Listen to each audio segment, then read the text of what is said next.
Hello everyone, I'm Jace from Student Affairs and Industrial Engagement. We are almost coming to the end of 2020. How are you coping up with our resolutions? No doubt that COVID-19 has disrupted many of our plans. However, many times, our resolutions also failed because we created a resolution to appease someone or to fit into the society in general, or because the resolution was not specific enough, or because we did not plan how we would achieve the resolution. So here are the 5 tips to make your New Year's resolution stick. Number 1. Pick the right resolution. Set a goal that is meaningful and doable.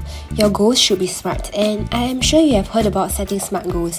If you haven't already heard about it, SMART goals are goals that are specific. Avoid vagueness by creating a goal that is specific. Replace I want to improve my grades with I want to improve my math subjects by 10 marks for the test on 20th December 2020. Measurable. A measurable goal helps to track your progression as you set different milestones. When you don't meet your daily, weekly, or monthly targets, it is easier to assess your actions and make corrections. Achievable.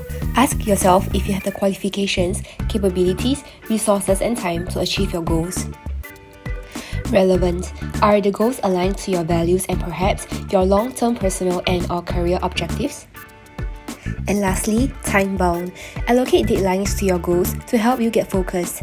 It also encourages you to prioritize your time and energy accordingly. Number 2. Breaking bad habits. After creating SMART goals, you will need a plan to get there. If your goal is to break away from a bad habit, try breaking down the habit into 3 parts: cue, routine, and reward.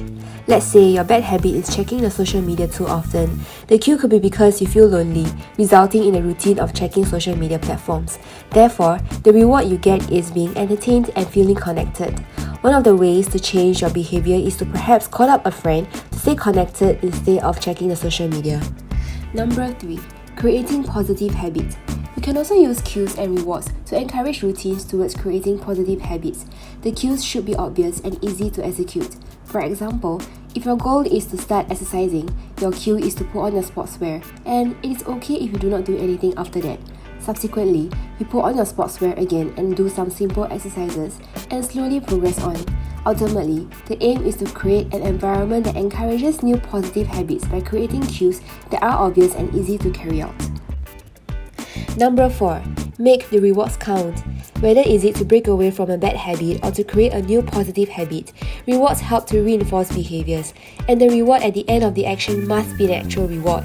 For example, if you run in the morning, resulting in having to rush through shower and traveling to school, your brain might see it as a punishment, and you may be discouraged from running again.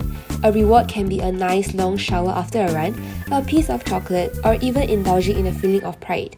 One trick is to keep a running journal where you track your running progressions.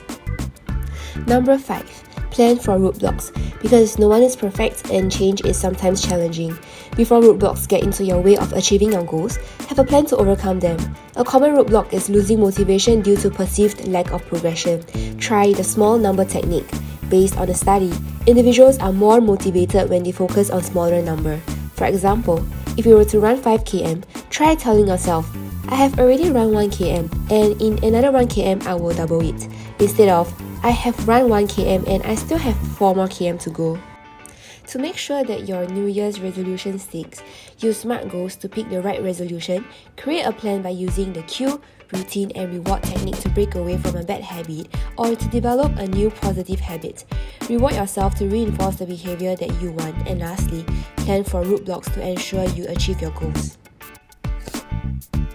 We have come to the last Keeping It episode for the year 2020. We hope you learned something new in each episode and enjoyed watching the videos as much as we did creating them. Before we end, here's wishing you a Merry Christmas and a Happy New Year. See you next year. See you next year. Bye bye.